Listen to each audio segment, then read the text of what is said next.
Caminhando aqui para o final do nosso Farol de Limeira, contato agora na redação da Tribuna de Limeira, onde está o nosso companheiro Antônio Cláudio Bontorim. Bontorim, muito bem-vindo mais uma vez, um grande abraço, amigo. Grande abraço, Beto, grande abraço a todos que nos acompanham aqui pelo Farol de Limeira.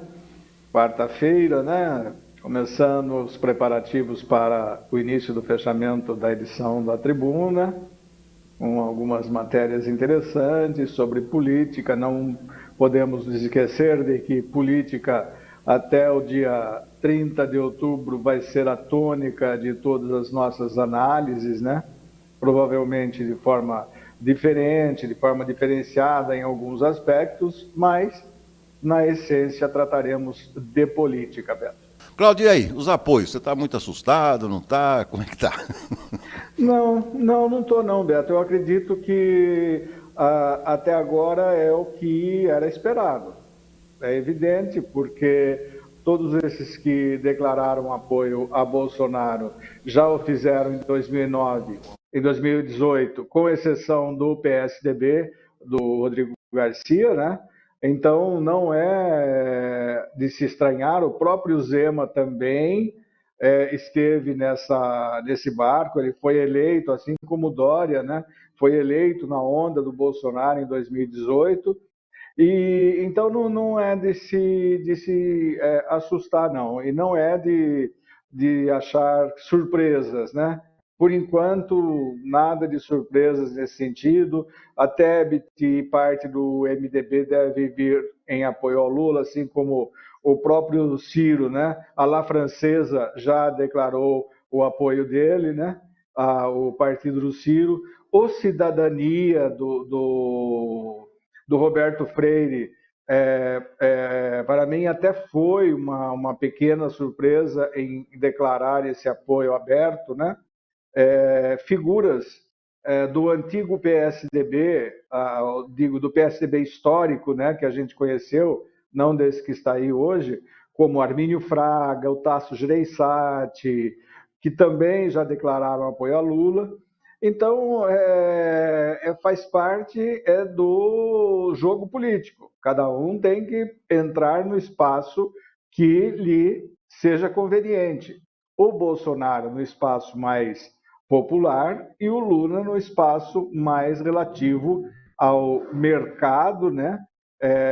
Ao próprio centro, com os apoios de Tasso Gereissati, de Armínio Fraga, do Henrique Meirelles, que, na minha opinião, deverá ser ministro dele novamente, né? Se ele vencer as eleições.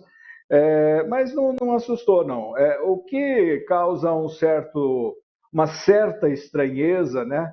Não tanto assim, mas causa estranheza, foi o apoio declarado do eleito deputado federal por Curitiba, pelo Paraná, Deltan Dallagnol, né, procurador da Lava Jato, o homem do PowerPoint que levou Lula à prisão, e do Sérgio Moro, né, do juiz Sérgio Moro também, o personagem principal da Lava Jato, que foi escorraçado praticamente do cargo dele de ministro da Justiça pelo Bolsonaro e já trocou figurinhas com o Bolsonaro após a eleição, tanto ele quanto o Deltan Dallagnol.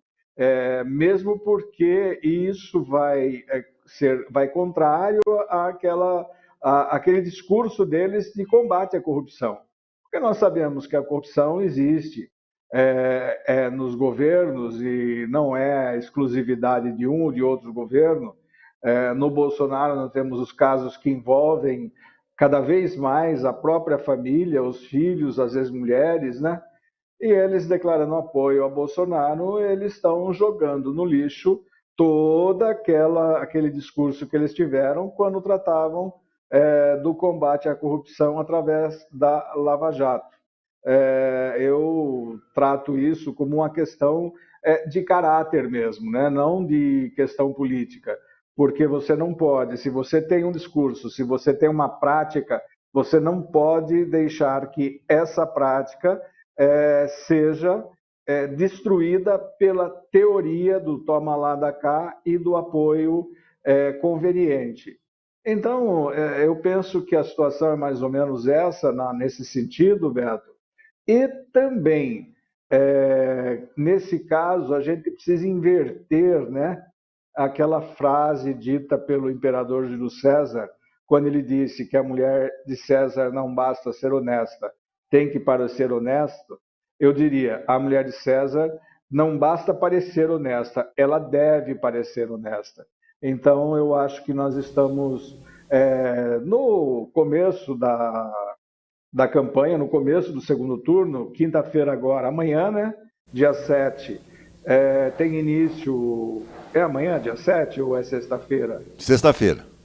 Agora é sexta, dia 7, sexta-feira, começa a propaganda eleitoral gratuita no rádio e na televisão, né? Dessa vez um tempo menor, né? Para os candidatos ao governo, onde houver segundo turno, e a presidência da República. Aí nós teremos um amplo espectro de como será o comportamento do eleitorado brasileiro, Beto. E mais uma coisa ainda sobre as pesquisas, né? Eu acho que está na hora de os institutos retomarem as pesquisas de boca de urna, porque essas são as que, de fato, trarão o mapa correto, né, da eleição. É aquilo que eu sempre digo, eu concordo quando o Ronei disse também que não podemos crucificar os institutos pelos erros, porque eles não souberam delimitar esses votos que provavelmente seriam de Simone Tebet, do Ciro e da Tronic, né, pro Bolsonaro na reta final, tanto que a Tronic teve um desempenho bem abaixo do que a pesquisa mostrava, Beto. Foram os votos úteis que migraram para o Bolsonaro, e eu acho que esse é o limite dele e vai continuar sendo dessa forma, e tem que tentar aí vamos dizer assim, uma luta de sanção, né, de Davi contra Golias, para poder recuperar esses votos, mantê-los e talvez acrescer alguns para vencer no segundo turno, Beto. Cláudio, tem uma crítica que eu faço em relação aos institutos, não propriamente pelo eu concordo, né, com as ponderações do Ronei, com as suas também, todas são úteis e válidas, né? O que me inquieta às vezes é o seguinte: as mídias mais alinhadas por um lado ou por outro, evidentemente que elas se fiam, ou seja, elas se sustentam nessas pesquisas. Então, o sujeito ficou lá 2 meses comentando um provável resultado que era projetado pelas pesquisas, sendo que isso pode não ter sido uma realidade. Então, você acaba, jornalisticamente, influenciando também o seu telespectador, o seu público, com base numa pesquisa que pode ser falaciosa. E outra coisa que me chamou muita atenção ontem, Cláudio, no afã também daquela guerra de dizer quem, apoia o Lula, apoia o Bolsonaro, etc. Aí teve uma jornalista lá que ela se perdeu totalmente, né? Ela é bem alinhada com o PT, ela falou assim, não, olha, nomes de expressão já estão apoiando o ex-presidente Lula, por exemplo, como o de José Serra, e não sei, e começou a falar do Serra, o Cláudio, precisa ter um pouco mais de discernimento. O Serra não conseguiu se eleger deputado. Quer dizer, que tipo de apoio ele pode dar? Então, vamos com calma. Concordo com o Ronei, por exemplo. Governador, ele pode usar a máquina a favor de quem apoia, mas não é necessariamente isso que vai acontecer e tal. Mas falar que o José Serra ainda tem expressão política, Cláudio, essa foi de doer, viu, meu amigo? Olha, ele tem um nome, ele tem um passado, né, Beto? Mas se ele não conseguiu de fato ser eleito, né, como deputado federal, a expressão política dele praticamente já não existe mais, mesmo porque ele está bastante doente também, né? Mas é isso, eu acho que nós tivemos algumas surpresas de não eleição, né? De pessoas que explodiram em votos no ano de 2018 e esse ano tiveram uma votação muito baixa, né? Como a Joyce Hasselmann, a, a Janaína Pascoal, que mudou de cargo e também patinou, né? O Tiririca foi, como dissemos ontem, no nosso debate político aqui na, na- na- no Farol com a participação do Encinas, né? Desta vez foi o Miguel que ajudou a eleger o Tiririca, né?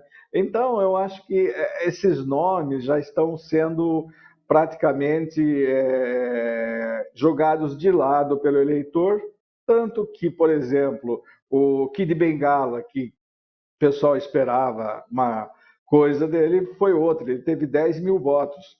10 mil votos ele não se elege nem para vereador em São Paulo, né, Beto? Aqui em Limeira, sim, mas em São Paulo ele não se elege para vereador. O próprio Holiday, né, do MBL, não conseguiu se reeleger. O Douglas Garcia, né, aquele que brigou com a Vera Magalhães num dos debates lá e estava para ser cassado pela Assembleia, mas agora ele foi candidato a deputado federal, não se elegeu. Então a gente realmente fica assim estranhando, né, a política como ela está sendo desenvolvida hoje.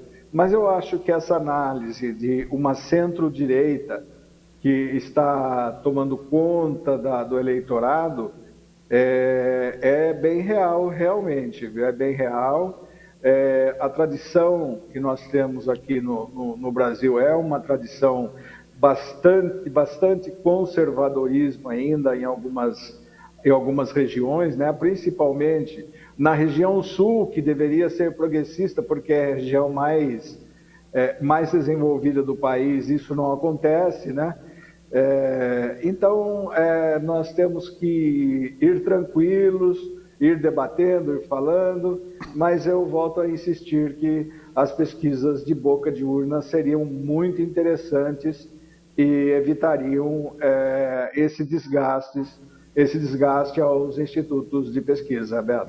A boca de urna antigamente funcionava muito bem, você lembrou muito bem. Funcionava, se aproximava muito do resultado real, porque o cara acabou de votar, né, Cláudio? Então não tem por que mentir, né? Foi a boca de urna, por exemplo, que deu a eleição da Luiz Erundina contra o Paulo Maluf. Exatamente. Ninguém acreditou.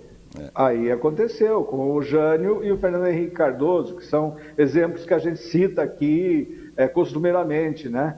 Então, não que evita o desgaste ele acontece porque muita gente entende que a pesquisa é apenas uma pergunta, em quem você vota, tal, a tabulação do resultado não é bem isso, ela tem toda uma ciência por trás, né? Sim, sim. E ela, às vezes, como aconteceu agora, ela não consegue enxergar aquilo que está acontecendo ao seu redor, né? No próprio bastidor da política. Perfeito, perfeito. Tá bom. Cláudio, seguimos então. Seguimos aí no fechamento da tribuna, começando, e seguimos aqui para amanhã mais uma edição do Nosso Farol. Por enquanto, muitíssimo obrigado, Cláudio. Um grande abraço e até amanhã. Um grande abraço, até amanhã. E hoje, felizmente, tudo funcionando redondinho por aqui, Beto. Que bom. Que bom. Saber que a paz reina. Legal, até amanhã. Paz reina. Valeu.